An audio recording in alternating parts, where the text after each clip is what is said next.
ความนอบน้อมของข้าพเจ้าจงมีแด่พระรัตนตรัยเจ้าสามประการพระรัตนตรัยองค์ที่หนึ่งคือพระพุทธเจ้าพระรัตนตรัยองค์ที่สองคือพระธรรมเจ้าพระรัตนตรัยองค์ที่สามคือพระอริยสังฆเจ้าข้าพระพุทธเจ้าขอเคารพนอบน้อมกราบไหว้แทบไตรไวยสาคุณพระรัตนตรัยเจ้าถึงสามประการด้วยความเคารพสักการะเป็นอย่างยิ่งขอถวายความเคารพพระมหาเถรานุเถระเจ้าคณะพระสังฆาธิการครูบาอาจารย์ตลอดถึงพระภิกษุหนุ่มสามเณรน้อยจุตนจุอน ขอเจริญพรศรัทธาญาติโยมนักศีลนักบุญผู้ที่กำลังรับฟังรายการทุกท่านต่อจากนี้ไปอาตมาภาพพระครูปริยัติกิจจาภิวัตรสำนักวัดพระสิงห์อำเภอเมืองจังหวัดเชียงใหม่ขอน้อมนำเอาสาระธรรมคติธรรมชาดกธรรมอันเป็นคำสอนในทางพระพุทธศาสนามามอบเป็นธรรมบรรณาการอาหารใจคือกับท่านสาธุชน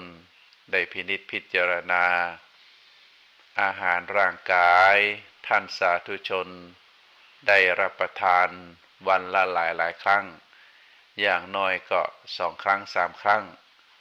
ส่วนอาหารใจนั้นบางทีเขาอาจจะละเลยบ่ได้รับเอาอาหารใจ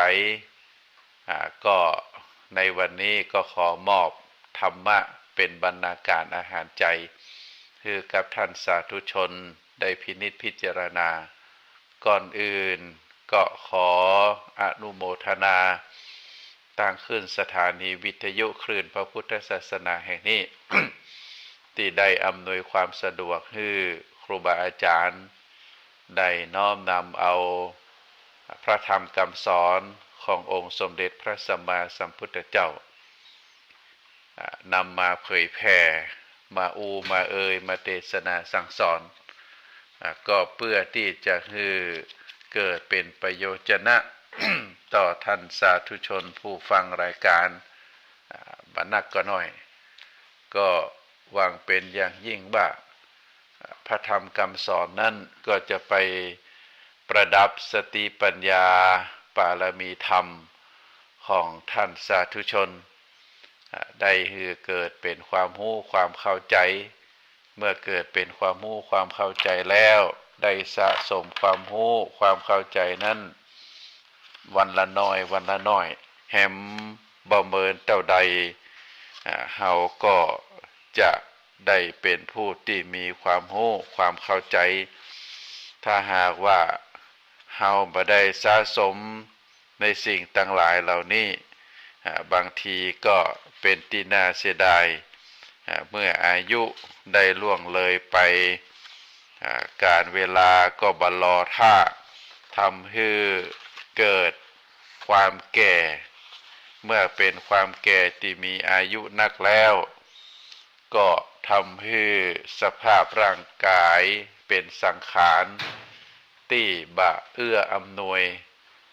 ก็ทำให้จ้าลงบ่ว่าจะเป็นการเดินบ่ว่าจะเป็นการฟังบางทีก็ฟังบ่ได้ซับเพราะเครื่องรับฟังคือหูมันเสื่อมไปตามกาลเวลาตาก็มองบ่หันอย่างเป็นต้นเพราะฉะนั้นก็ฝากท่านสาธุชนได้พินิจพิจารณาได้สะสมคุณงามความดีอันเกิดจากการฟังธรรมก็ถือว่าเป็นบุญประเภทหนึ่งธรรมสวรรณามัยบุญสำเร็จด้วยการฟังธรรมก็ถือว่าเป็นบุญทั้งนั้นพระธรรมคำสอนขององค์สมเด็จพระสัมมาสัมพุทธเจ้าเมื่อท่านทั้งหลายฟังแล้วทำให้ผู้ฟังนั้นเป็นไปเพื่อลดกิเลสทำให้ผู้ฟังนั้นเป็นไปเพื่อเกิดความสุขลดความทุกข์เพิ่มความสุข ระธรรมคำสอนนั้นเมื่อฟังแล้วเป็นไปเพื่อความถูกต้องตามศีลตามธรรมพระธรรมคำสอนนั้นเมื่อฟังไปแล้วก็เพื่อที่จะบ่ให้เกิดการเบียดเบียนทั้งเบียดเบียนตัวเองและก็เบียดเบียนผู้อื่นอันนี้คือพระธรรมคำสอนที่พระพุทธองค์ได้ตรัสสอนไว้ถ้าฟังแล้วเป็นไปเพื่อเพิ่มกิเลสอันนั้นบ่ใช่พระธรรมคำสอนเป็นฟังแล้วเป็นไปเพื่อความทุกข์บ่ใช่เพื่อความสุขอันนั้นก็บ่ใช่พระธรรมคำสอนฟังแล้วมันเป็นพิษศีลพิษธรรมเป็นสิ่งที่บ่ถูกต้องอันนั้นก็บ่ใช่พระธรรมคำสอนและถ้าฟังแล้วเป็นไปเพื่อเบียดเบียนตัวเองเป็นไปเพื่อเบียดเบียนคนอื่นอันนั้นก็บ่ใช่พระธรรมคำสอนเนอะศรัทธาญาติโยมเพราะฉะนั้นก็ท่านสาธุชนเมื่อได้มีโอกาสฟังธรรมแล้ว ก็หวังเป็นอย่างยิ่งว่าพระธรรมเหล่านี้ก็จะได้ประเทืองสติปัญญาเพิ่มพูนกุศลบุญญาราศีปารมีธรรมคำว่าปารมีธรรมก็คือการทำให้พระธรรมคำสอนเต็มอยู่ในจิตในใจมีอยู่ในจิตในใจของเรานักที่สุดนะเรียกว่าปารมีธรรมเป็นการสะสมเป็นการเพิ่มพูนเราเรียกว่าเป็นการสร้างบารมีเมื่อเราฟังพระธรรมคำสอนแล้วก็สักวันหนึ่งก็จะเพิ่มพูนขึ้นนักขึ้นท่านเปรียบเหมือนกับหม้อนะหม้อเมื่อรองรับน้ำแม้จะเป็นน้ำเม็ดน้อยๆนะได้ตกลงอยู่เป็นประจำก็ทำให้น้ำนั้นได้เต็มในจำนวนของหม้อให้เพิ่มนักยิ่งขึ้นเช่นเดียวกับตัวเฮาที่เฮาได้รับเอาธรรมะคำสอนบ่ว่าจะผ่านมาทางหูบ่ว่าจะอ่านทางสายตาบ่ว่าจะเป็นการสนทนาเนื้อหาสาระธรรมเหล่านั้นก็เมื่อเฮาได้ฟังแล้วมันก็จะก่อให้เกิดคุณงามความดีเรื่องธรรมะเป็นเรื่องที่ดีเป็นเรื่องที่เป็นประโยชนะเป็นเรื่องที่บ่ใช่เป็นไปเพื่อเพิ่มกิเลสบ่ใช่เป็นไปเพื่อเพิ่มความทุกข์บ่ใช่เป็นไปเพื่อเพิ่มความผิดพลาดบ่ใช่เป็นไปเพื่อความเบียดเบียนถึงตัวเองและก็คนอื่นแต่ตรงกันข้ามก็เป็นไปเพื่อลดกิเลสเพื่อเพิ่มความสุขเพื่อเป็นความถูกต้องแล้วก็เป็นไปเพื่อบ่ให้เบียดเบียนตัวเองและก็คนอื่นดูแลตัวเองดูแลคนอื่นเอาใจใส่ตัวเองเอาใจใส่ตนอื่นเฮาฮักอันใดคนอื่นก็ฮักอันนั้นเฮาเกลียดอันหยังคนอื่นก็เกลียดอันนั้นเฮาบ่ชอบอันหยังคนอื่นก็บ่ชอบอันนั้นอันนี้เป็นลักษณะพระธรรมคำสอนเพราะฉะนั้นท่านสาธุชนทั้งหลายช่วงนี้ทางเฮาติดตามข่าวทางสื่อสารทั้งหลายก็จะเห็นว่ามีการแข่งขันกีฬาโอลิมปิกแข่งขันกีฬาโอลิมปิกที่ประเทศฝรั่งเศสซึ่งก็ไกลจากประเทศไทยเฮาแต่ว่าเมื่อมีการแข่งขันแล้วปรากฏออกมาทางสื่อสารออนไลน์ทางสถานีวิทยุโทรทัศน์เวลาคนไทยเฮาแข่งขันกีฬาประเภทใดก็จะมีคนไทยเฮาไปเชียร์อาจจะเป็นนักกีฬาด้วยกันอาจจะเป็นคนไทยที่อยู่ในประเทศฝรั่งเศสหรืออยู่ในประเทศที่ใกล้เคียงก็ไปดูไปชมไปฮือกำลังใจกันก็ได้ดูได้ติดตามได้พอแล้วเพราะว่าปรากฏในสื่อออนไลน์อาตมาภาพนี่ก็มักจะดูจะเช็คข่าวทางสื่อสารออนไลน์ดูว่าในวันนี้มีเรื่องอะไรอย่างเกิดขึ้นก็เพื่อที่จะได้พินิจพิจารณาถึงเรื่องราวต่างๆซึ่งมันก็เป็นไปตามกาลเวลาตามสถานการณ์การแข่งขันกีฬาก็แต่ละตัวแทนแต่ละประเทศก็ถือว่าเป็นตัวแทนประเทศแต่ว่าในตัวแทนประเทศนั้นความสามารถ นะทางด้านการกีฬาประเภทนั้นๆก็จะต้องชนะเลิศในแถบกลุ่มประเทศและก็เข้าไปสู่มีสถิติสูงในระดับทวีป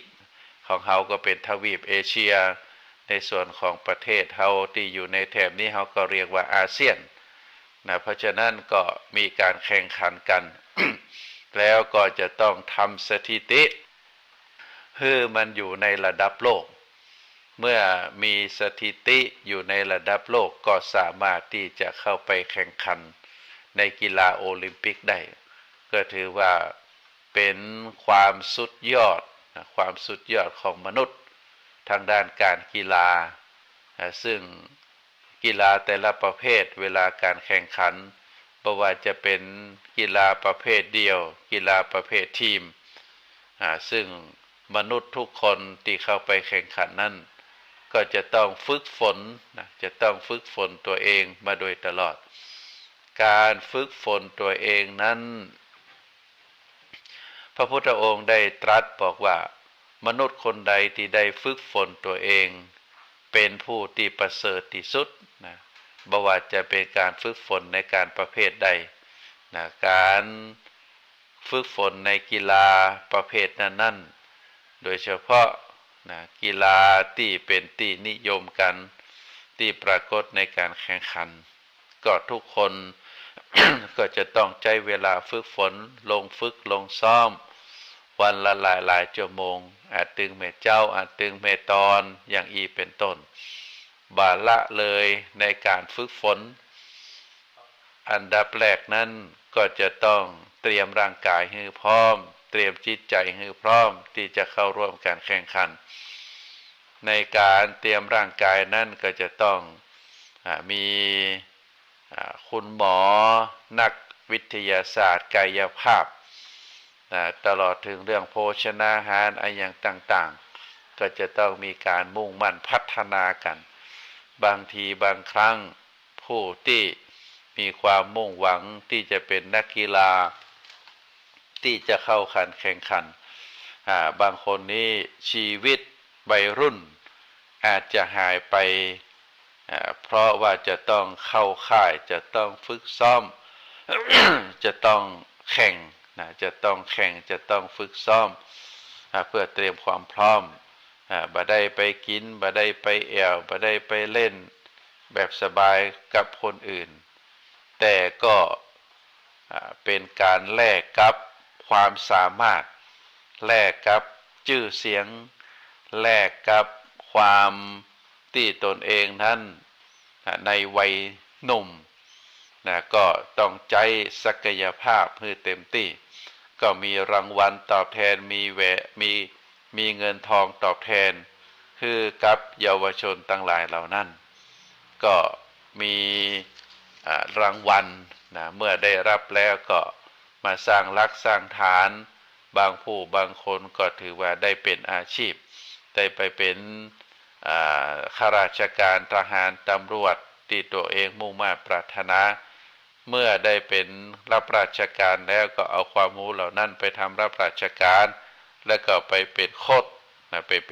เป็นผู้ดูแลเป็นผู้ฝึกสอนให้รุ่นน้องต่อไปอย่างอีเป็นต้นเพราะฉะนั้นในการแข่งขันกีฬาโอลิมปิกนั้นเฮาก็ถือว่าทุกคนมวลมนุษยชาติที่เป็นตัวแทนของแต่ละประเทศประการที่หนึ่งก็จะต้องเป็นคนหนุ่มสาวเป็นคนหนุ่มสาวที่มีร่างกายแข็งแรงและมีความถนัดในการฝึกฝนกีฬาประเภทนั้นๆมาเป็นอย่างดีแล้วก็สัจธรรมอันหนึ่งที่เฮาหันก็คือความบาดเตียงแต้แน่นอนเฮาก็จะหันว่าคนที่เคยได้แชมป์คนที่เป็นแชมป์โลกได้เข้ามาแข่งขันบางทีก็บ่ได้รับรางวัลประเภทนั้นๆที่ตนเองแข่งขันเพราะมีคนอื่นที่มีความพร้อมที่มีความแข็งแรงกว่าได้ชนะเลิศไป ถ้าเป็นรางวัลประเภทที่หนึ่งเขาก็เรียกว่าเป็นสมบัติที่พลัดการชมสิ่งที่แน่นอนที่สุดก็คือสิ่งที่บ่แน่นอนกำหนดกฎเกณฑ์ตายตัวบ่ได้สถานการณ์บางวันร่างกายพร้อมบางวันร่างกายบ่พร้อมอันนี้ก็คือความบ่เที่ยงแท้แน่นอนแล้วก็สิ่งหนึ่งที่เกิดขึ้นก็คือความอุตสาหะวิริยะเป็นคุณธรรมที่สร้างคือบุคคลได้มีชื่อเสียงเป็นที่รู้จักกันได้ซึ่งแต่ละคนนักกีฬาแต่ละคนบางคนก็มาจากครอบครัวที่ดีบางคนก็มาจากครอบครัวที่ยากจนบางคนก็ใจทุ่มเทความอุตสาหะวิริยะตลอดชีวิตที่มีอยู่บางคนก็เริ่มฝึกฝนในกีฬาประเภทที่ตัวเองฮักตั้งแต่อายุน้อยๆนะตั้งแต่อายุ7 ขวบ8 ขวบซึ่งคุณพ่อคุณแม่ในฐานะที่เป็นบิดามารดาก็ได้คือการกำจูอุดหนุนเงินรางวัลที่ได้มาพ่อแม่เป็นคนเก็บไว้เก็บใส่บัญชีธนาคารไว้ก็จนได้เป็นรักเป็นทานบางทีก็ซื้อบ้านบางทีก็สร้างซื้อที่ซื้อตางไว้นะสร้างธุรกิจคือทรัพย์สมบัตินั้นมันงอกเงยขึ้นก็ถือว่าเป็นวิถีชีวิตของแต่ละคนซึ่งกีฬาแต่ละประเภทก็เรียกว่าแลกมาโดยหยาดเหงื่อแลกมาด้วยความตั้งใจแลกมาด้วยความมุ่งมานะพยายามแล้วก็เฮาก็จะหันว่าเมื่อเลยวัยนี้ไปแล้วนะนักกีฬาแต่ละประเภทเมื่อเลยวัยแล้วสถิติอะไรอย่างต่างๆมันก็ลดลงตามกาลเวลาก็พันตัวจากเป็นนักกีฬาก็กลายมาเป็นผู้ฝึกซ้อมอย่างเป็นต้นเพราะฉะนั้นเป็นหลักสัจธรรมที่พระพุทธองค์ได้ตรัสไว้เป็นเวลา 2,500 กว่าปีสรรพสิ่งในโลกชีวิตทุกชีวิตก็จะเป็นไปตามกาลเวลาเป็นไปตามกาลเวลาก็คือเป็นไปตามสถานการณ์การเวลาก็คือมีการเกิดขึ้นในเบื้องต้นมีการเปลี่ยนแปลงในท่ามกลางมีการสูญสลายไปในที่สุดอย่างข่าวคราวออกมาในวัน2 วันเปิ้นก็บอกว่านักร้องดังในอดีตได้เสียชีวิตลงชื่อครูพรมเพลินพรมแดนนะชื่อนักร้องที่เสียชีวิตไปชื่อเพลินพรมแดนซึ่งในคนที่มีผู้สูงอายุก็จะได้รับฟังน้ำเสียงเรียงนามของนักร้องท่านนี้อยู่ก็เป็นไปตามสังขารได้เสียชีวิตลงคนเฮาเมื่อถึงการเวลาก็จากโลกนี้ไปแต่ว่านักร้องทั้งหลายก็จะมีเพลงมีชื่อเสียงมีน้ำเสียงเรียงนามฝากไว้ให้คนทั้งหลายได้ชื่นชมต่อไปก็เป็นสัจธรรมซึ่งนักร้อง ในยุคเก่าๆเปิ้นก็เสียชีวิตไปเมินบอกว่าจะเป็นครูสุรพลสมบัติเจริญครูทูลทองใจครูก้านแก้วสุพรรณไวยพจน์เพชรสุพรรณอย่างเป็นต้นตลอดถึงนักร้องแม่หญิงอย่างคุณพุ่มพวงดวงจันทร์อย่างเป็นต้นซึ่งคนที่ฟังเพลงในสมัยตะก่อนก็ได้ฟังเพลงด้วยความชื่นชอบด้วยความหลงไหลแต่ว่าบ่เมินมานานนักร้องนั้นเปิ้นก็ได้เสียชีวิตไปก็ฝากน้ำเสียงเรียงนามไว้ให้คนรุ่นหลังได้ฟังต่อไปหรือบางทีเพลงเหล่านั้น ก็มีนักร้องคนต่อมาเปิ้นก็นำมาฮ้องแหมอย่างเป็นต้นก็ถือว่าเป็นเรื่องเกิดขึ้นในโลกใบนี้นะก็ไปไกลถึงการกีฬาก็มาถึงนักร้องก็เป็นธรรมดานะก็สามารถที่จะพิจารณาถึงแนวทางธรรมกรรมสอนขององค์สมเด็จพระสัมมาสัมพุทธเจ้าได้ ท่านสาธุชนทั้งหลายนะอาตมาเคยกล่าวไว้ว่าความมุ่งมั่นความขยันความตั้งใจที่จะฝึกฝนตัวเองที่จะประกอบอาชีพด้วยความขยันหมั่นเพียรอันนี้เป็นสิ่งที่ถูกต้องเป็นความขยันเป็นความมุ่งมานะพยายามบ่ใช่เป็นความอยากแบบที่เป็นตัณหานะไม่ใช่เป็นความอยากที่เป็นตัณหาแต่ว่าเป็นสิ่งที่บุคคลใจคุณธรรมความขยันความภาคเพียรความพยายามแล้วก็ความขยันความภาคเพียรความพยายามเหล่านั้นเป็นสิ่งที่ถูกต้องเป็นสิ่งที่บ่เป็นผิดศีลผิดธรรมอันนี้เราเรียกว่าเป็นความขยันเป็นความมุ่งมานะพยายามเป็นความภาคเพียรแต่ถ้าตรงกันข้ามถ้าหากบุคคลใดบุคคลหนึ่งเป็นความอยากความต้องการมีกิเลสครอบงำมีตัณหามีโลภะความโลภมีโลภะความโลภนะความโลภครอบงำ แล้วก็ไปกระทำอาจจะเป็นทำสิ่งใดสิ่งหนึ่ง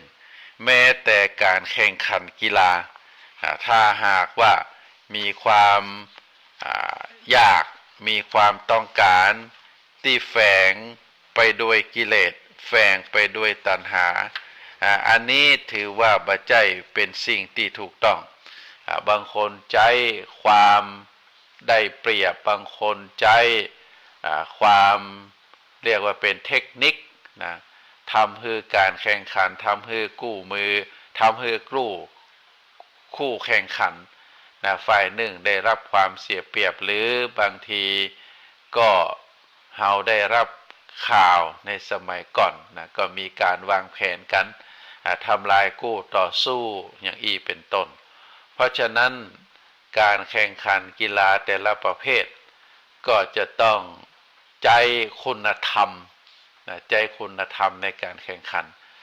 บางทีเกิดความโลภอยากจะชนะอยากจะได้รางวัลก็ใจสารกระตุ้นใจสารกระตุ้นในการที่ทำให้ร่างกายบาเน็ตมาเหนื่อยและก็เมื่อมีการตรวจพบก็ปรากฏว่าพบสารเหล่านั้นสารกระตุ้นนั้นอยู่ในร่างกายเปิ้นก็จะรีบเหรียญเปิ้นก็จะรีบรางวัลก็เอาคืนบ่ได้อย่างสักอย่างก็เสียชื่อเสียเสียงเป็นต้นอันนี้บ่ใช่เป็นความขยันแต่เป็นความโลภเป็นความโลภเพราะฉะนั้นความโลภโลภะกับความขยันความวิริยะอุตสาหะนั้นจะแตกต่างกันอาตมาได้กล่าวตั้งแต่ต้นว่าสิ่งใดที่เป็นไปเพื่อความเพิ่มกิเลสอันนั้นเป็นสิ่งที่บ่ถูกต้องบ่ใช่ธรรมะคำสอนแต่ถ้าทำแล้วเป็นไปเพื่อลดกิเลสก็ถือว่าเป็นธรรมะเป็นความขยันเป็นความมุ่งมานะพยายามอยู่ในกฎอยู่ในระเบียบเป็นไปตามกติกาเราก็ถือว่าเป็นความขยันเป็นความภาคเพียรเป็นความพยายามเป็นความมุ่งมานะเพราะฉะนั้นก็เป็นคุณธรรมที่เกิดขึ้นตามเรียกว่าตามการเวลาตามอาชีพโดยเฉพาะที่ได้กล่าวญาติโยมไปว่าเกิดขึ้นนั้นก็เพราะว่าสิ่งที่เกิดขึ้นในปัจจุบันนั้นก็คือการแข่งขันการแข่งขันกีฬาโอลิมปิกซึ่งก็มีนักกีฬาคนไทยมีนักกีฬาอาเซียนเปิ้นก็ไปร่วมการแข่งขันกันก็นับว่าเป็นสิ่งที่น่าชื่นชมน่าดูในการแข่งขันกีฬามวลมนุษยชาติทุกคนนั้นมาจากทุกประเทศทั่วโลกบอกว่าประเทศที่เจริญประเทศที่มีประชากรนักหรือประเทศที่มีประชากรน้อยบอกว่าจะเป็นกีฬาประเภทใดเมื่อลงสู่สนามการแข่งขันทุกคนก็มีความพร้อมทุกคนก็มีความหวังทุกคนก็มีความตั้งใจทุกคนนั้นก็ถือว่าเป็นประสบการณ์ที่ดีชีวิตของ มนุษย์ของชีวิตประสบการณ์ที่ดีของชีวิตของคนคนหนึ่งที่ได้ไปแข่งขันในสนามกีฬาโอลิมปิกเป็นระดับโลกก็ถือว่าเป็นเรื่องที่เฮาท่านทั้งหลายน่าอนุโมทนาพูดถึงความโลภนั้นตามหลักพระพุทธศาสนาถือว่าเป็นอกุศลมูลเหตุแห่งความหลงมูลเหตุแห่งความบัฉลาดมูลเหตุแห่งความชั่วไผถูกความโลภครอบงำแล้วก็ถือว่าบุคคลนั้นตกอยู่ในสภาวะธรรมฝ่ายบดีเป็นกิเลสที่จะต้องกำจัดให้พ้นออกไปจากจิตจากใจของตนเพราะความโลภนั้นจะทำให้จิตใจเศร้าหมองและจะต้องหาวิธีบรรเทาให้ลดน้อยถอยลงจนหมดไปจากจิตจากใจในที่สุด เพราะความโลภนั้นเป็นสาเหตุทำจิตใจให้เศร้าหมองความโลภที่เกิดตั้งใจนั้นเป็นอาการของจิตที่อยากจะได้อยากจะมีอยากจะเป็นในสิ่งที่ตัวเองยังบ่ได้ยังบ่มียังบ่เป็นจน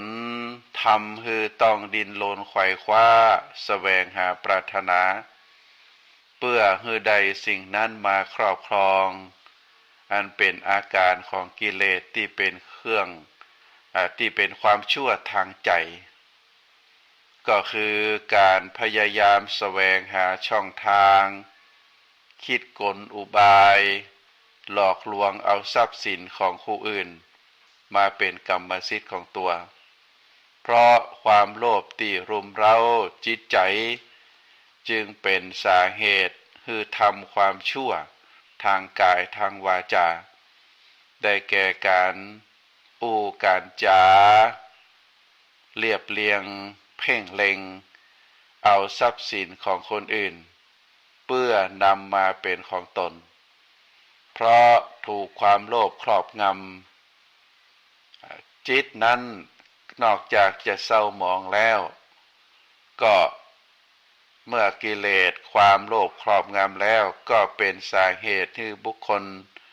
ได้ทำความชั่วทางกายซึ่งเป็นการกระทำที่ผิดหลักศีลธรรมยอมทำชีวิตให้ตกต่ำบางทีก็ทำชีวิตสัตว์ให้ดับล่วงไปถือเอาสิ่งของที่เจ้าของบ่ได้ให้ประพฤติเรียกว่าประพฤติผิดในหญิงชายที่บ่ใจคู่ครองของตัวเก่ายอมกล่าวกำเท็จจักจวนคนอื่นให้ถึงความเสื่อมเสียอย่างเป็นต้น อันนี้ก็เพราะว่าเกิดจากความโลภนอกจากเกิดจากความโลภแล้วความโลภนั้นก็เป็นอาการของจิตที่อยากได้บ่ฮู้จักพอเป็นความเศร้าหมองของจิตซึ่งทำให้บุคคลแสวงหาสิ่งที่ต้องการในทางทุจริตเป็นรากเหง้าของอกุศลเป็นกิเลสที่โน้มน้าวเข้าหาอารมณ์ซึ่งเราเรียกว่ากามคุณทั้งห้าเป็นสภาวะจิตที่ขณะที่ปรุงแต่งเป็นบาปเป็นสาเหตุของความประพฤติที่เป็นอกุศลทางกายทางวาจาโดยการละเมิดในทรัพย์สินของผู้อื่นเกิดจากโลภเราเรียกว่าเกิดจากจิตที่มีความโลภเป็นมูลท่านสาธุชนทั้งหลาย ครูบาอาจารย์ได้กล่าวถึงสาเหตุของความโลภในด้านปัจจัยภายในก็ถือว่าย่อมมาจากสภาพจิตใจที่เศร้าหมองขุ่นมัวนั่นเอง ก็คือโมหะความลุ่มหลงโมหะความลุ่มหลงความมัวเมาซึ่งเป็นอกุศลมูลข้อที่สามสาเหตุของความโลภเกิดจากความหลงโมหะเป็นสาเหตุที่เกิดความโลภก็เนื่องจากการตรึกตรองนึกคิดของตัวเก่าด้วยความอยากได้เพราะบ่มีโยมนสิการคำว่าโยโสมนสิการนั้นก็คือการพิจารณาอย่างรอบคอบถี่ถ้วนโดยสติปัญญาอันถูกต้องโดยเหตุโดยผลเราเรียกว่าโยนิโสมนสิการแต่ถ้าบุคคลใดได้ถูกความอยากครอบงำถูกโมหะครอบงำจิตคิดอยากแต่จะได้อย่างเดียวบ่ได้พิจารณาด้วยปัญญาอันแยบคายถูกต้องโดยเหตุโดยผลโดยการมีสติกำกับความโลภมีอยู่ประจำใจของปุถุชนทุกคนบ่นักก็น้อย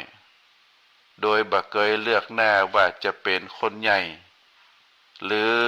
ละอ่อนเหตุการณ์เช่นว่ามานี้เราหมู่เฮาตั้นทั้งหลายเนี่ยได้ทดลองสังเกตในชีวิตประจำวันของเฮาก็ได้เพราะเหตุว่าความโลภมีหลายระดับเป็น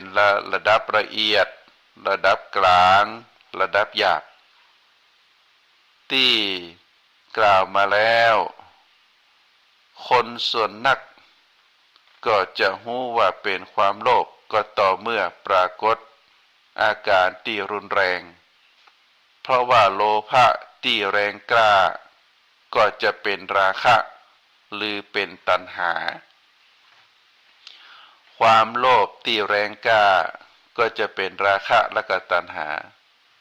ขณะที่รูปเสียงกลิ่นรสโผฏฐัพพะปรากฏขณะนั้นโลภะก็จะบังเกิดขึ้นจิตของคนเฮานั้นเปิ้นกล่าวว่าเกิดเร็วมากสำหรับปุถุชนมาอาจรู้ความโลภเกิดขึ้นในขณะที่สภาวะธรรมปรากฏในทวารใดทวารหนึ่ง ในชีวิตประจำวันคำว่าปรากฏในทวารใดทวารหนึ่งนั้นอาจจะเป็นปรากฏทางตาปรากฏทางหูปรากฏทางจมูกปรากฏทางลิ้นแล้วก็ปรากฏทางกายที่มีการสัมผัสสาเหตุของความโลภในด้านของปัจจัยภายนอกก็คือกามคุณที่เป็นรูปมากระตุ้นในเวลาที่มีเหตุปัจจัยพร้อมก็จะทำให้บุคคลกระทำทุจริตทางกายทางวาจาทันทีเมื่อบุคคลต้องการอำนาจความเป็นใหญ่ที่เกินขอบเขตอันนี้ก็ถือว่าเมื่อกามคุณอันได้แก่รูปเสียงกลิ่นรสโผฏฐัพพะมากระตุ้นในเวลาที่มีเหตุมีปัจจัยพร้อมก็ทำให้บุคคลกระทำทุจริตทางกายทางวาจาทันทีเมื่อบุคคลต้องการอำนาจความเป็นใหญ่เกินขอบเขต ดังกรณีที่ปรากฏในอัฏฐกถามงคลสูตรปรากฏว่ามีพระราชาพระองค์หนึ่งตกอยู่ในอำนาจของความโลภเพราะมีตัณหามีกำลังสนับสนุนเป็นแรงจูงใจสาเหตุก็เพราะว่าอยากจะได้ราชสมบัติของประเทศที่อยู่ใกล้เคียงกัน2-3ประเทศมาครอบครองไว้ในอำนาจของตนแล้วก็ได้ ถูกพระอินทร์หรือท้าวสักกะปลอมตัวเป็นปอจายหนุ่มมีรูปร่าง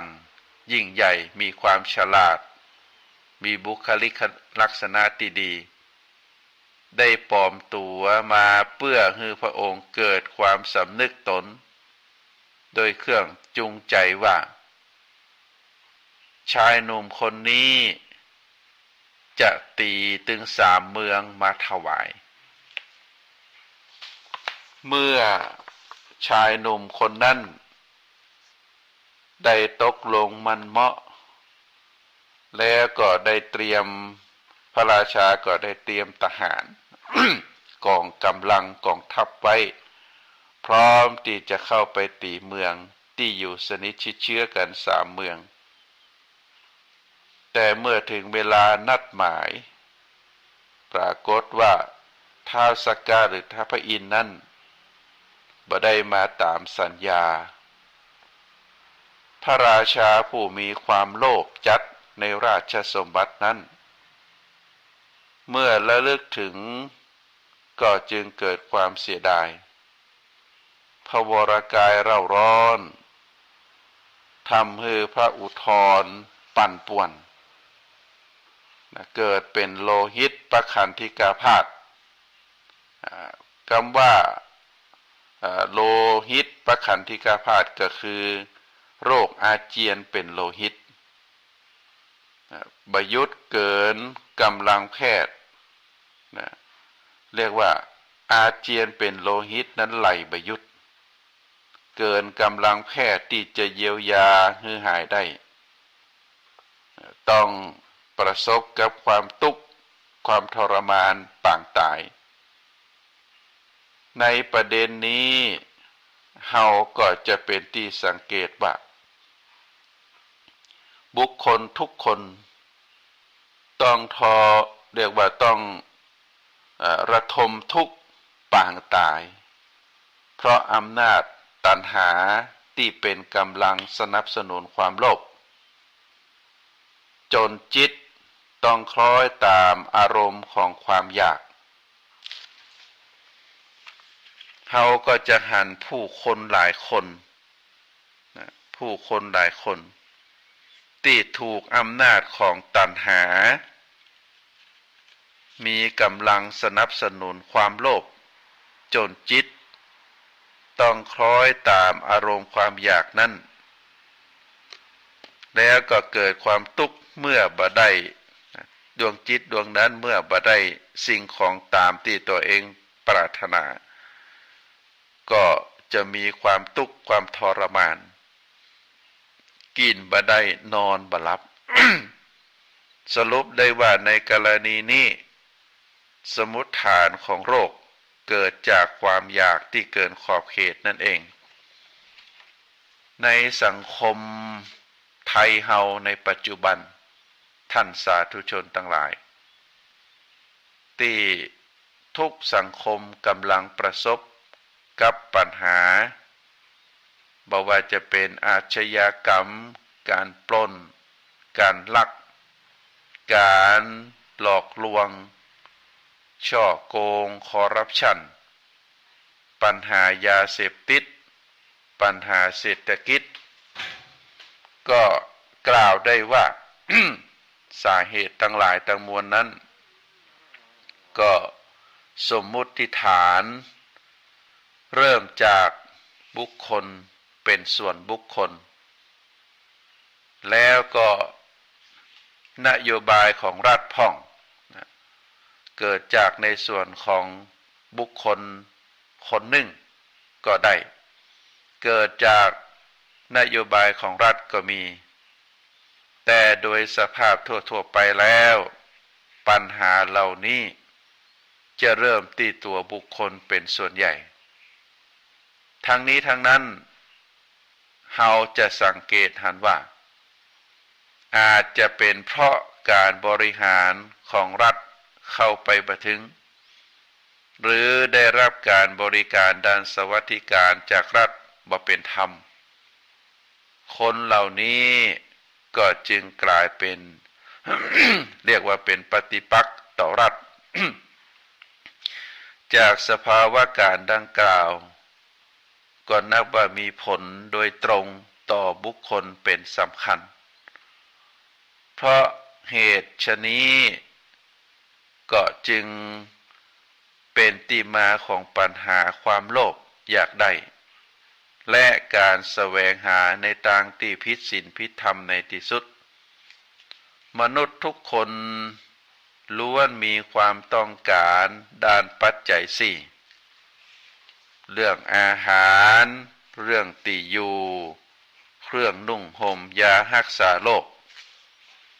ซึ่งก็เป็นความต้องการโดยการทั้งนั้นนอกจากนี้แล้ว ความต้องการของมนุษย์บางคนในสังคมบ่ว่าจะอยู่ในฐานะใดๆก็ตามคนเฮานั้นมีความต้องการการกินต้องการกามต้องการเกียรติยศเหมือนกันทุกคนเมื่อต้องการแล้วบ่ได้ดังที่ต้องการก็ย่อมทำให้จิตใจกระสับกระส่ายไปโดยอำนาจของความโลภซึ่งเป็นมโนทุจริตอันได้แก่ทุจริตทางใจ ตามหลักพระพุทธศาสนานั้นได้แบ่งออกเป็น3ประเภทในเรื่องของความโลภความโลภที่หนึ่งคิดอยากได้ของคนอื่นหรือของที่บ่ควรจะได้อันนี้เป็นลักษณะความโลภประเภทที่หนึ่งเป็นความโลภคิดอยากจะได้ของคนอื่นหรือของที่บ่ควรจะได้อันที่สองเป็นความคิดอาฆาตปองร้ายคนอื่นประการที่สามคิดหันเป็นเรียกว่าเป็นความคิดที่หันผิดจากทำนองครองธรรมความคิดถึง3ประการนี้เป็นทุจริตทางใจทุจริตทางใจถึง3ประการนี้โลภอยากได้ของคนอื่นซึ่งเป็นของที่บ่ควรจะได้อาฆาตปองร้ายคนอื่นหันเป็นความคิดหันจากเป็นความคิดหันผิดที่จากทำนองครองธรรมเรื่องมโนทุจริตเฮาก็จะได้หันกันบ่อยครั้ง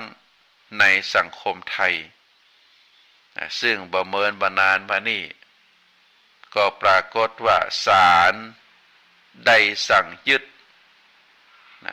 ทรัพย์สินจากอดีตปลัดกระทรวงคนหนึ่งเป็นจำนวนถึง80 ล้าน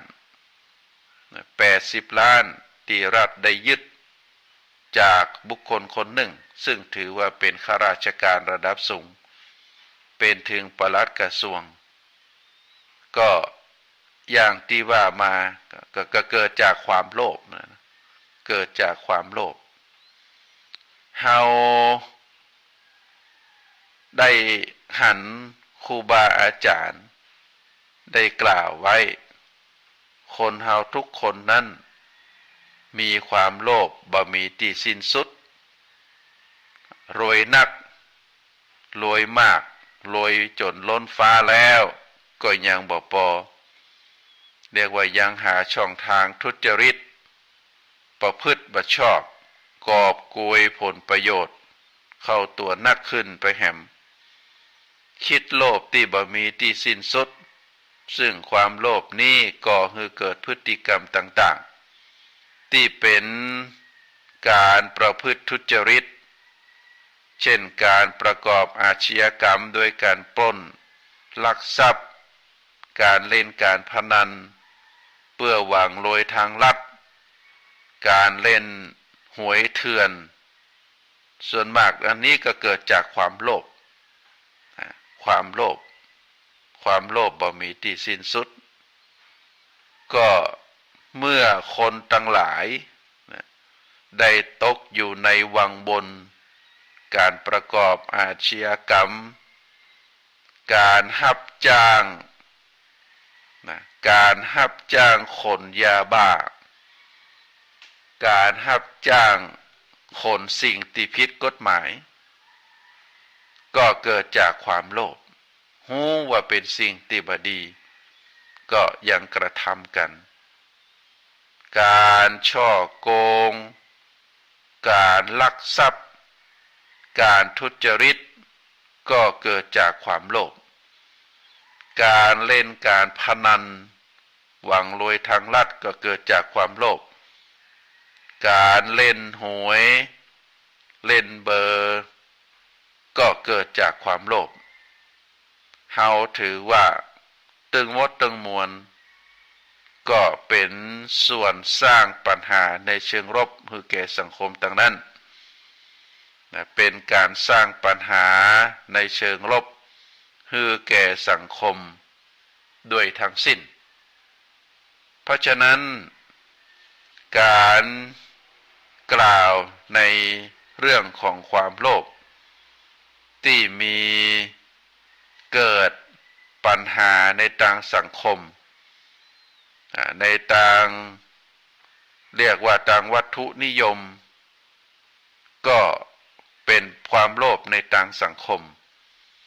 ปัญหาสังคมที่เกิดจากความโลภการศึกษาความโลภจึงมีผลกระทบต่อประเทศไทยของเราอันนี้ก็ถือว่าทำให้สังคมเกิดความวุ่นวาย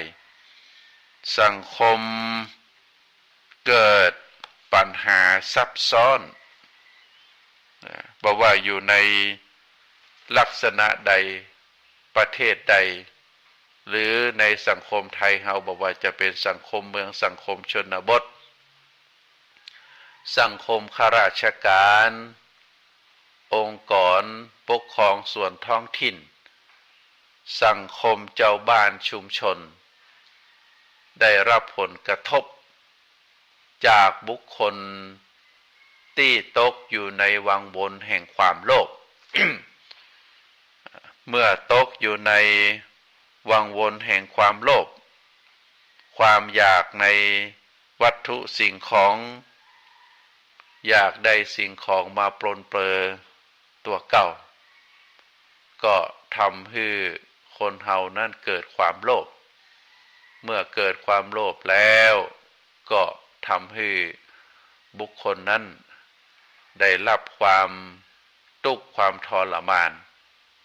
ตกอยู่ในวังวนแห่งความโลภก็บ่สามารถที่จะหลุดพ้นได้เมื่อเกิดตัณหาความอยากที่รุนแรงความต้องการทางด้านร่างกายความต้องการทางด้านอารมณ์ความต้องการทางด้านฐานะทางสังคมความต้องการฐานะทางกามทางเกียรติก็ทำให้คนทั้งหลายเสาะแสวงหาบอกว่าโดยความถูกต้องหรือบ่ถูกต้อง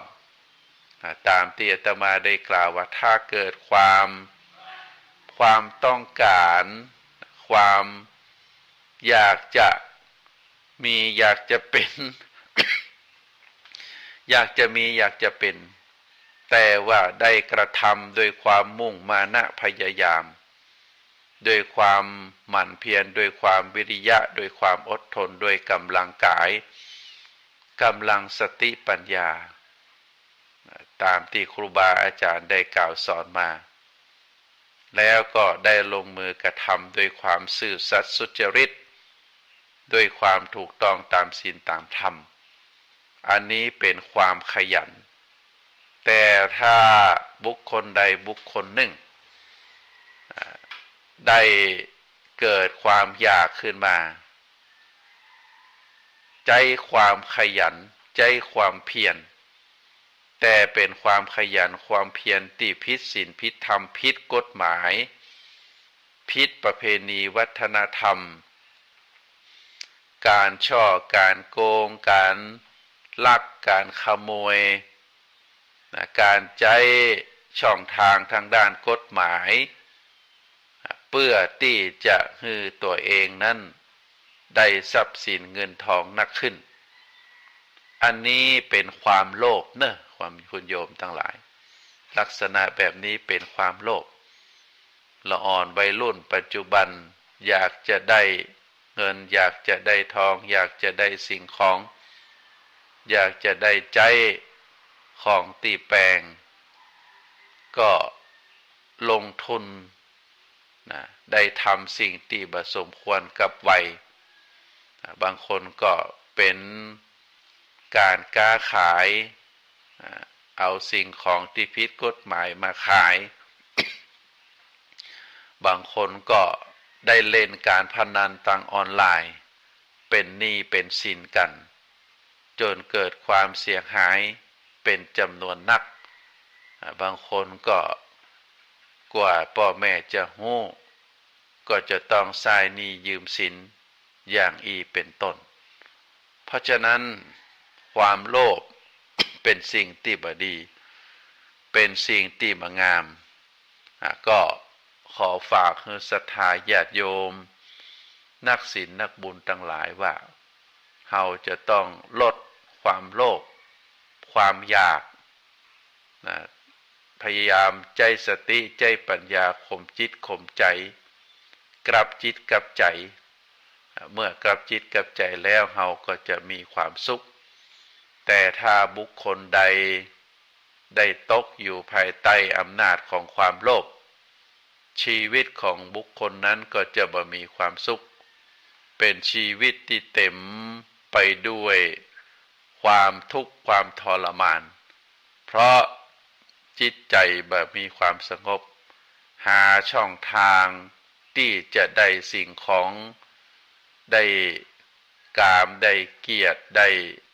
วัตถุมาสนองตอบต่อความโลภของตนเองพิษก็เอาเบาก็สู้นักก็เอาเบาก็สู้ก็เพราะว่า